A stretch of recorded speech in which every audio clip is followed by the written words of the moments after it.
Sometimes God will put an enemy in your life to keep you stirred up. He'll allow critics, doubters, discouragers, even some haters.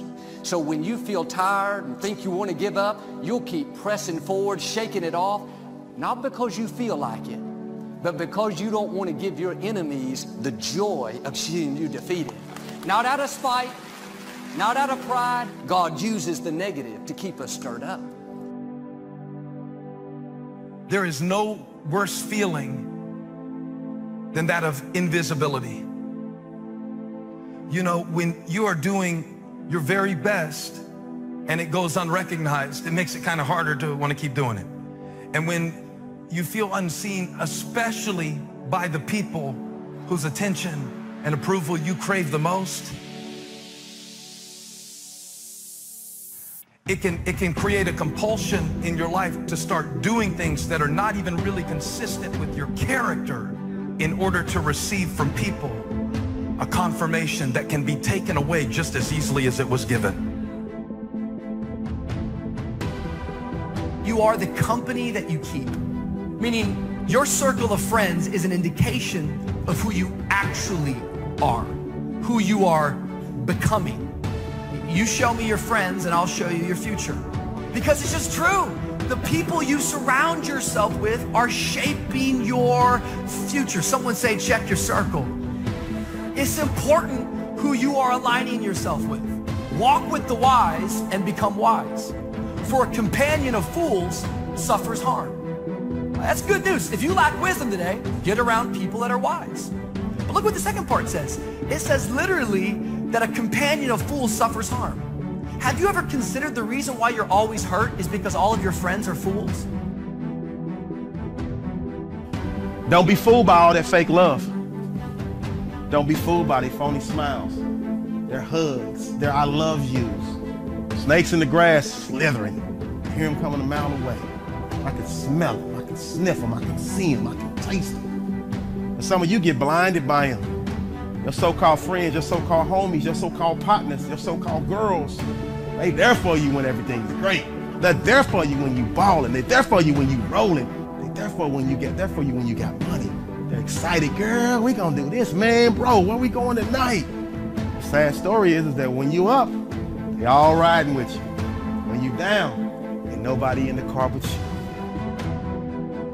If you're a person where all your friends come to you with their problems, that's because they see something in you. You're more balanced and stable. But you gotta remember this whole saying. If you're the smartest person in your group, you need a new group.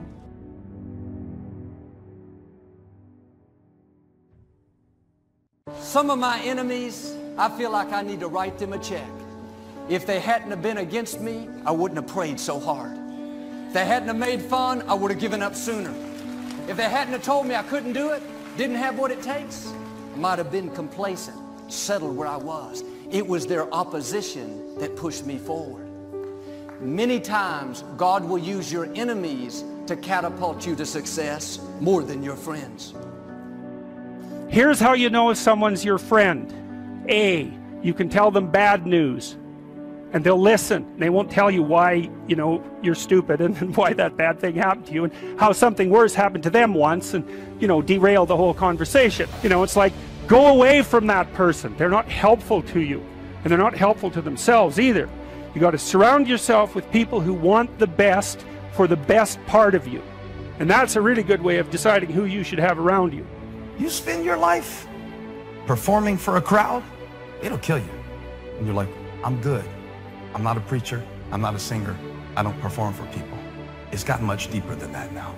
It's the feeling that we get when we start offering ourselves up in a form that is more impressive to people, but is not authentic to us. Is the mode that we all get tempted to get into when we start trying to bring a version of ourselves to a situation that we think will make a good impression. Don't complain about the person that betrayed you.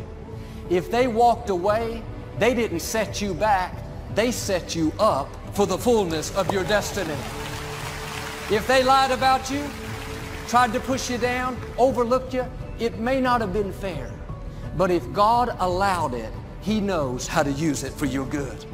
Do not be misled. So don't sit around and be like, I think this is what's going on. No, wait, this is maybe what's happening. You don't have to come up with theories. Don't be misled.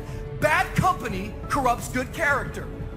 Have you ever stopped to consider the reason why you're never able to finish anything you start is not because you're not gifted. It's not because you're not talented. The reason why you can't finish it is because you lack character. Because every time you step out, you don't have the stuff it takes to finish. Yet the only way you're going to get rid of bad character is you're going to have to actually go ahead and get rid of bad company. The moment you remove bad company, you're going to start getting some good character. Somebody say, check your circle. Sometimes there's something inside of you telling you that you are not enough. And since you feel like you're not enough, you start trying to do all this stuff to prove that you are enough. The problem is the people that you're trying to prove it to aren't even paying attention because they're so busy trying to prove to somebody else who isn't paying attention to the other person. And now we're all posting and proving, but inside we're dying. And you've got to know the places that you cannot go, whether it's on your phone, whether it's in your mind, because there are some places that you need to stay away from on purpose.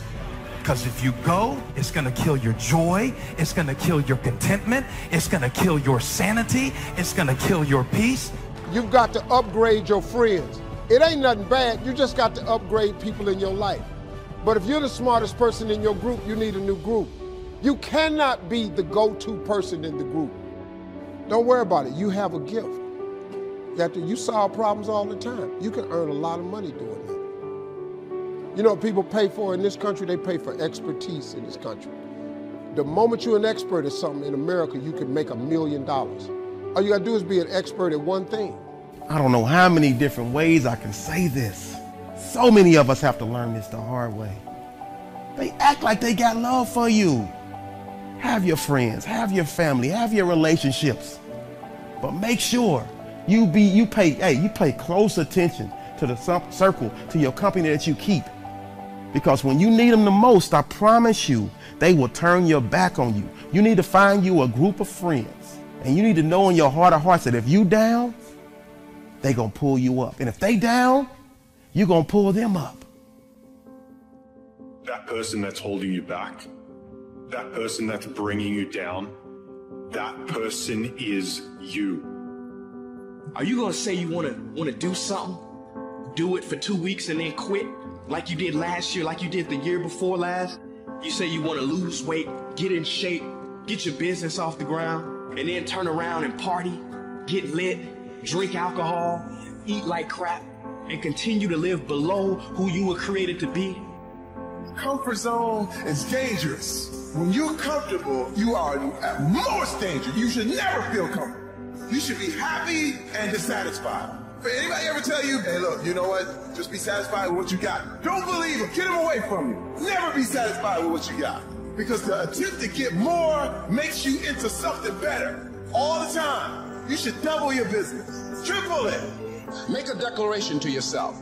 Declare all-out war that you're going to get out of this rut. Decide today that you will no longer tolerate losing. You are going to be a winner. I don't negotiate with myself. I don't go, oh, wait, I'm not ready, or let me count to 10, or maybe I'll do it tomorrow. There's none of that with me.